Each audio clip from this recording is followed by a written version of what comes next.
Init. So meron tayo rito EcoSport dumating. Teka, ayan. So kahapon may binili tayong EcoSport na ito. Yan, ito yung binili nating titanium na black edition. Kahapon erratic kasi yung fan nito. So erratic, iba yung takbo ng fan. So pag kayo nagkakaroon ng problema, marami kayong titignan dyan, radiator. Tignan nyo yun, titignan nyo yun. Pag kumukulo yung tubig nyo doon, hindi lang yan laging thermostat. Titignan nyo rin yung inyong resistor block. Resistor block is yung resistor ng fan ito. Siya yung nagko-control ng high sa low. So pinalitan natin, goods na tong titanium natin na black edition. Pag salpak nyan, goods na agad yung fan. Meron na siyang low, meron na siyang high. Yung resistor block kasi yung nagko-control kung dapat naka-low, dapat naka-high. So yan. Meron tayo dito EcoSport din dumating, ini-ECV natin. Ito. Meron tayo dumating na stock Dami ko stock na ito. Mahal kasi sa labas na ito, parang 2.5 yata ito So, lagi kami nagpapalit nito, resistor black. Chinek na natin itong orange. So, tingnan nyo yung sa orange, tinap lang.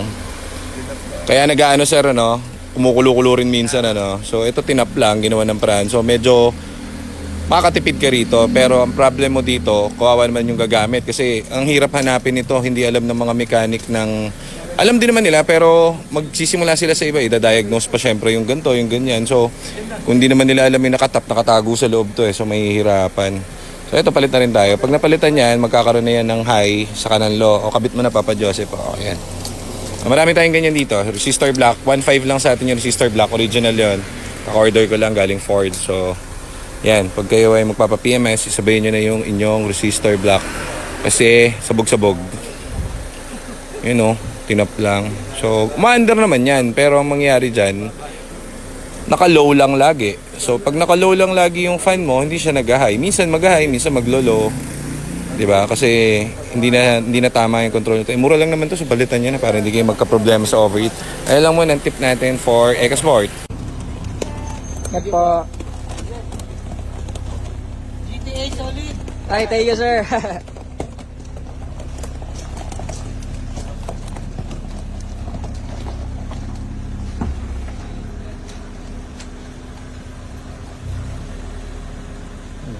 Anong ulit nila, sir?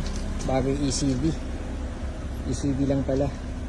Compressor daw yung coat. Compressor lagi yung coat sa labas.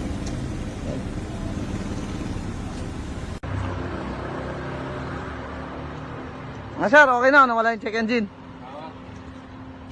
Ayos. Kailan mapapanood? Tomorrow, sir. Bukas? Oo, sir. Yan. Spark plug lang ang problema, wala na yung check engine.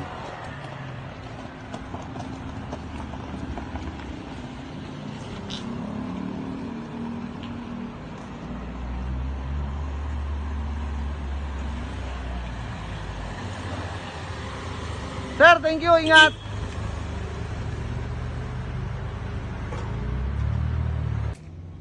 Sir, so final touches lang po sa ating charcoal na EcoSport. So, papalitan na ni Joseph ng oxygen sensor, pati ng brand new radiator para lahat ng cooling system okay na po. Ready for long drive. Tsaka na-testing na rin po. Pati transmission, palit po lahat. So, yan na yung bago. Saan yung luma, sir? Ay po, Ito na yung luma. Yeah. Yung brand new Ford skin sensor.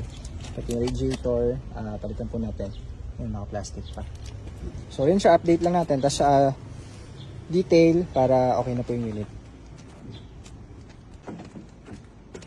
So yun yung old radiator. Tulok na. Nakapit na yung bago. Yun o. Yan.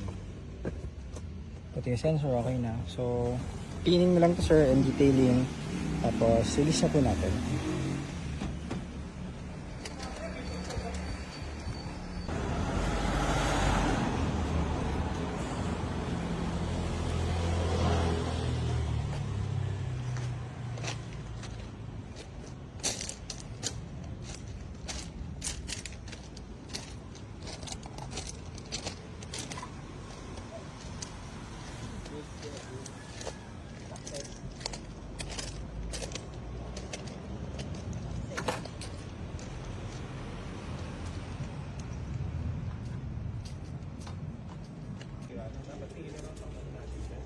ilalagay ibabala dun sa ultrasonic.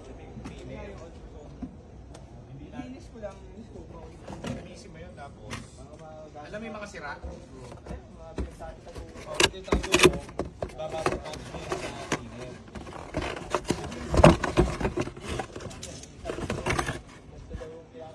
Kain yung ulam. Open lang na. Hintay